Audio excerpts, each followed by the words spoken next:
नाही, आदरणीय शरदचंद्रजी पवार साहेबांच्याकडं काल येणाऱ्या जिल्हा परिषद पंचायत समितीच्या निवडणुकीला अजितदादांचा पक्ष आणि आपल्या पक्षाच्या माध्यमातून एकत्रीकरण करून एकत्रितपणे निवडणुका करण्याच्या संदर्भातली भूमिका या संदर्भातून चर्चा करायला आलो होतो.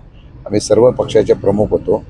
येणाऱ्या निवडणुकीला जसं महानगरपालिकेला निवडणुकीला आम्ही एकत्रपणे गेलो होतो तशाच पद्धतीने करण्याचा विचार आणि तशा प्रकारची चर्चा करायला पवारसाहेबांकडे आलो.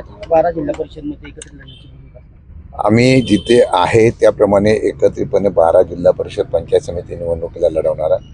जिथे आम्हाला वाटलं की एकत्रितपणे लढत असताना काही ठिकाणी स्वतंत्रपणाने लढायचं आहे, मैत्रीपूर्ण अशा प्रकारची निवडणूक करण्याच्या संदर्भातली चर्चा झाली. गौतम बारामतीमध्ये येऊन गेले आहेत आणि त्यामध्ये चर्चा अशी देखील आहे केंद्रामध्ये आणि राज्यामध्ये महानगरपालिकेच्या निवडणुका झाल्यानंतर बदल होण्याची चिन्ह आहेत. त्या पार्श्वभूमीवर ही भेट होती का? अजिबात नाही. अशा प्रकारची कुठल्याही प्रकारच्या असलेल्या विषयासंदर्भातून कुठली भेट नव्हती. काल झालेल्या निवडणुकीनंतर आता जिल्हा परिषद पंचायत समितीला मुंबई, त्यानंतर पुणे महानगरपालिका, पिंपरी चिंचवड महानगरपालिका वगैरे सगळ्या महानगरपालिका झाल्या, तशी पुणे पिंपरी चिंचवड सारख्याच निवडणुकीच्या संदर्भातून चर्चा फक्त झालेली आहे. नगरपालिकेच्या निवडणूक काल निर्विवाद वर्चस्व मिळालेले पाहिजे. राज्यात अनेक पक्षांचा मोठ्या प्रमाणात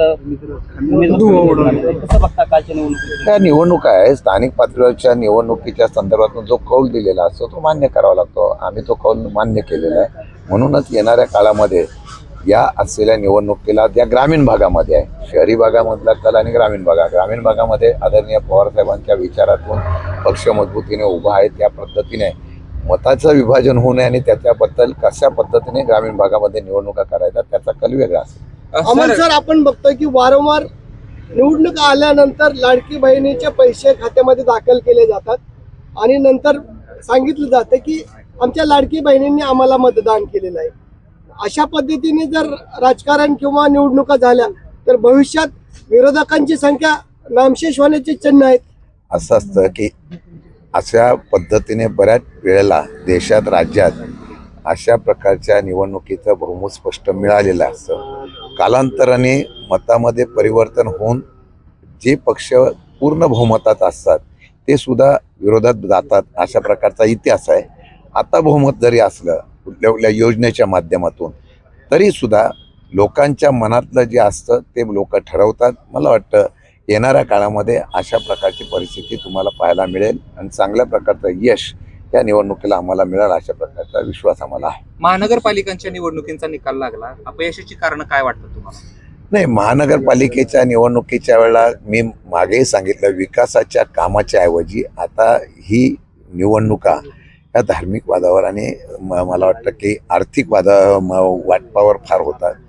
मतभेद, भिन्नता याच्या संदर्भातून जे राजकारण व्हायला लागलेलं आहे आणि प्रचंड प्रमाणामध्ये सत्तेचा वापर होतो याची प्रचिती आपल्याला आलेली आहे. त्याच्यातूनच ह्या निकालाचा परिणाम झाला असं माझं मत आहे. खरं तर दोन्ही राष्ट्रवादी एकत्रित येणार, या संदर्भात विलिनीकरण करणार या संदर्भात गेल्या काही दिवसापासून चर्चा आहे. आता यामध्ये या संदर्भात काही चर्चा झाली नाही, आज विलिनीकरणाचा काही विषय नव्हता. एकत्रितपणे निवडणूक करण्याच्या बाबतीमधला निर्णय झालेला आहे. त्याची परवानगी आणि त्याचा चर्चा करण्यासाठी आदरणीय पवारसाहेबांकडे आम्ही आलो होतो आणि मग आता येणाऱ्या जिल्हा परिषद पंचायत समितीच्या निवडणुकीला जिथं शक्य होईल तिथे एकत्रितपणे निवडणूक करायचा आम्ही भूमिका घेतली. साधारणपणे किती निवडणुका तुम्ही 12 जिल्हा परिषद पंचायत समिती, 12 जिल्हा परिषदेच्या निवडणुका आणि तेवढ्या पंचायत समितीच्या आहेत.